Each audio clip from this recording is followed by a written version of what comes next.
we get a lot of buyers that get in contract on a house, right? And they always ask, they say, why do I have to wait 3 full days, business days, to close on my property when I get the clear to close? So the government says that they just came up with this new regulation and guideline where when the lender is close to getting the loan closed, they put together a closing disclosure between the lender and the attorney.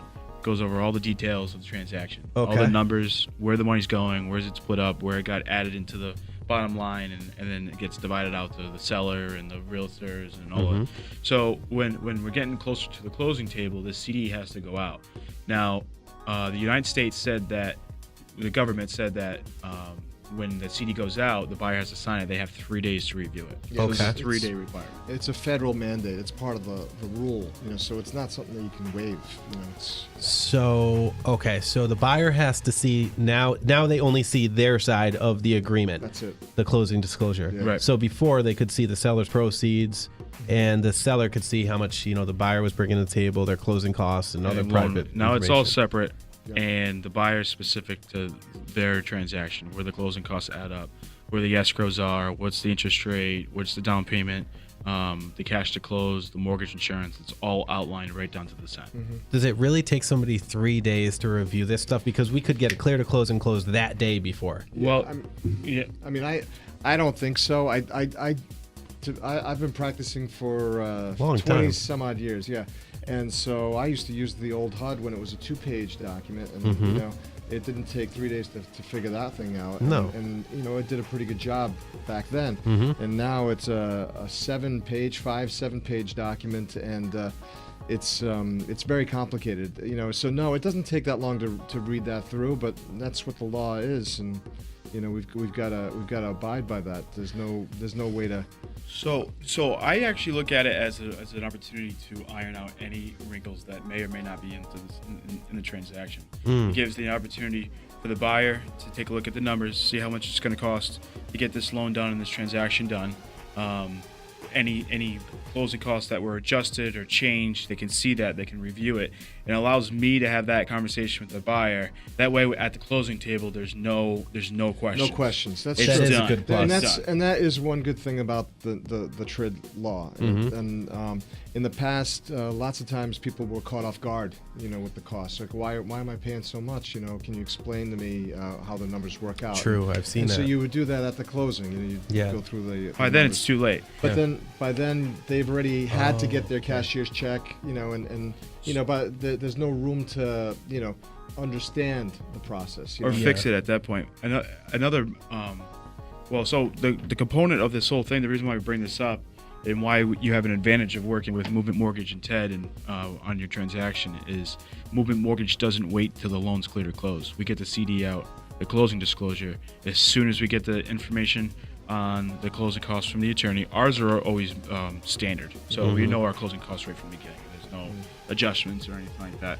So as soon as we get the fees from the attorney, we get a homeowner's insurance policy, so we know what the premium is for the escrows, and then we get the taxes from the attorney and the paralegal from the town that says what's owed and what's the per diem interest. We have that figured out. We send the CD out before the loan's actually clear to close. In some cases, we get the CD out before the appraisal's even back. So that way, the only thing they're waiting on is the appraisal and the 3-day requirement that's required for the buyer to review. They've already reviewed it. The 3 days are up and over, and now they're an opportunity where they're clear to close. They can close immediately because they already have their final numbers. So that makes sense when it's explained like that.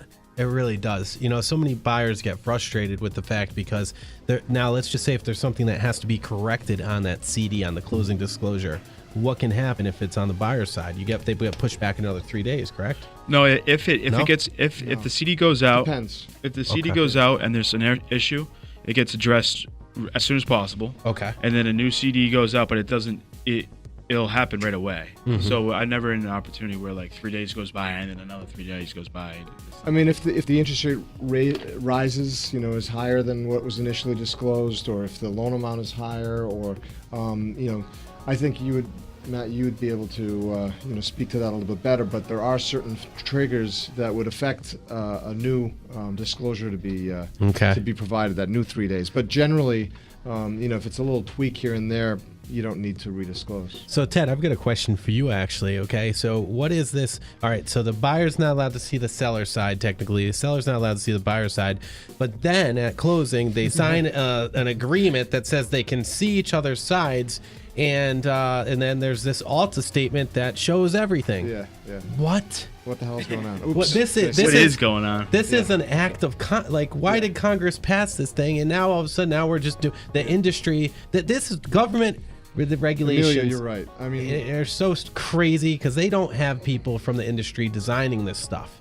Yeah, they have consultants who knows how they get their information, but where, like I said, it was a 2-page document. It was pretty easy to follow. Yeah, there was transparency there, but there weren't interest rates on this form. There wasn't anything that was really, that wasn't public knowledge. Yeah. The addresses. Okay, we know what we're buying. We know what we're selling. So where's the harm in a shared disclosure there?